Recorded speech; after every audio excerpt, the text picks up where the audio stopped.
Hi, cool cats and kittens. Join me today while I try to establish some rules in the smartphone game on YouTube.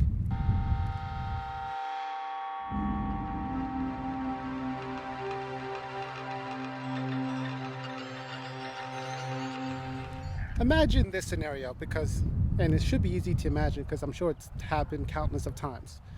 You hear about a smartphone, you're in the market to buy a smartphone. So, what do? You search on that smartphone on YouTube to find out more about it. And you'll see like a number of reviews and hands on and whatnot. But if your intention is to get good data to help you decide whether you should buy the phone or not, then there's something you should bear in mind, as you're watching these reviews. Reviews. When people are talking about tech for the sake of reviews, there are two sort of people giving these reviews. One is the reviewer, the tech reviewer, and the other is the YouTube influencer. And let's go into detail on those two. The tech reviewer, actually a very old role that is connected to the role of a journalist. And as such, the same rules would apply to the tech reviewer as those of any journalist. Separation of church and state, making sure that ads from brands don't come too close to the kind of content that that the tech reviewer usually produces. Take for example, a tech reviewer, he can't let Samsung ever sponsor his videos because he reviews Samsung products. So even if Samsung was to say, hey, we want to sponsor one of your videos, you can do it about some, I don't know, let's say Star Trek communicator, a product that has nothing to do with Samsung. The tech reviewer has to turn it down because even though the two things are separate, in the big picture, he can't really have a business relationship with Samsung that would, call into question the tech reviewer's integrity. That's a very old principle, separation of church and state. Look at all that. Yeah, oh my gosh, I'm gonna have to clean these sandals. Where was I? Oh yeah, the question. The question tech reviewers serve. Yes, who is this device for? The question is not, should the average consumer buy this? Is it good value? No. The question is, who is this device? That's the main question that tech reviewers serve. So, if a phone comes about saying that, hey, I'm a gaming phone, a tech reviewer will review it on the merits of it being, how good is it, be a gaming phone? Is this device really for gamers? Or if a device comes out saying, hey, this is a great rugged phone, then the tech reviewer will say, okay, is this device good for people who need a sturdy phone? Now, while the tech reviewer is answering this question, the great ones are also showing all their work, because they're trying to give all the data they can to the viewers. So it'll help them make a purchasing decision. So let's rehash. The tech reviewer, careful about where the money's coming from. He serves the question, or he tries his hardest to answer the question, who is this device for? 3, he's not so much concerned about value of a device, but getting all the necessary information about a device out so the person can make an informed decision, that whoever watches their review. No. The second type of video come from influencers. Now, defining the traits of an influencer is going to be a bit tricky, but I think I got a nail on it. So the YouTube influencer how they conduct their videos on a smartphone is as follows.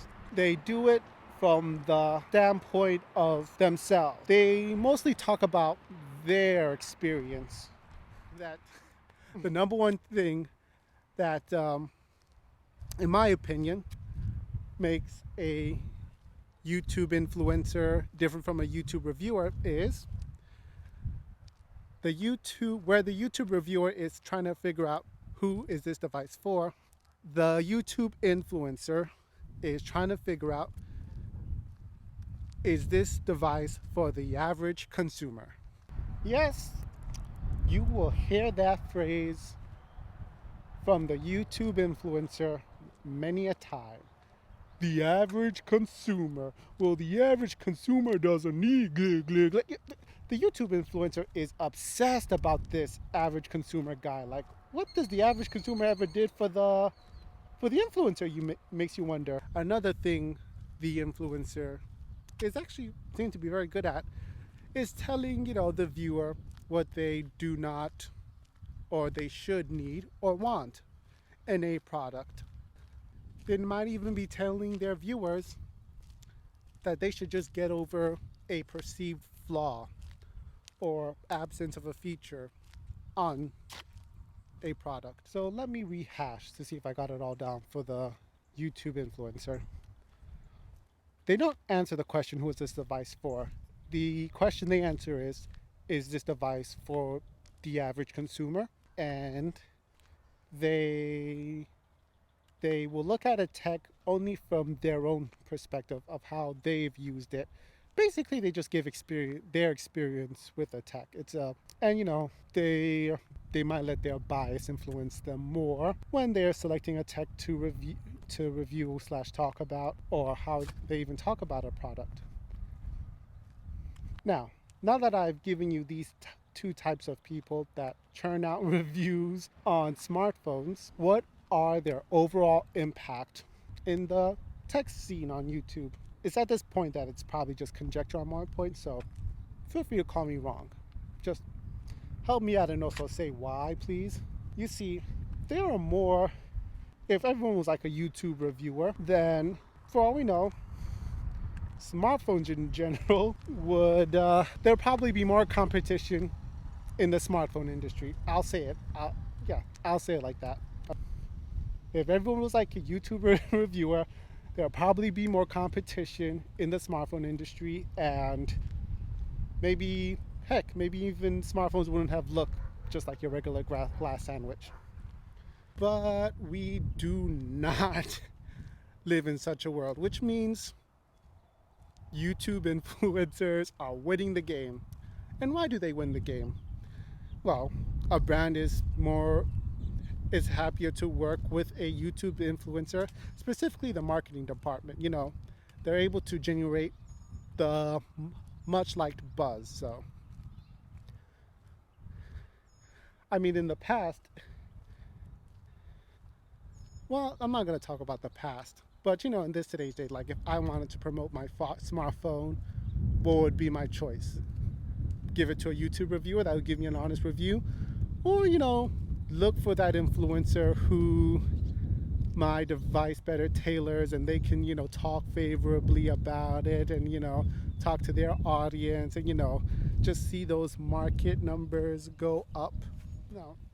As I close out this video, I should make it clear that I'm not knocking all YouTube influencers. YouTube influencers could be great if you can find one that speaks to you, as in they match the same likes and dislikes, preferences and biases that their viewers have. Then it's like a closer relationship in a way that you can have right there. Let's have this be a conversation, like where is my analysis and establishment of rules on a YouTube reviewer and a YouTube influencer incorrect? Are those two even separate, or are they the same thing now? Is the lines blurred? Anyway, just put all this down in the comment section. But I think I'm on the pulse on this one. And in the next video, applying these rules, we're gonna see which YouTubers in the smartphone tech scene are a reviewer and which one is an influencer. Well, thanks for watching this. You guys stay indoors and be safe.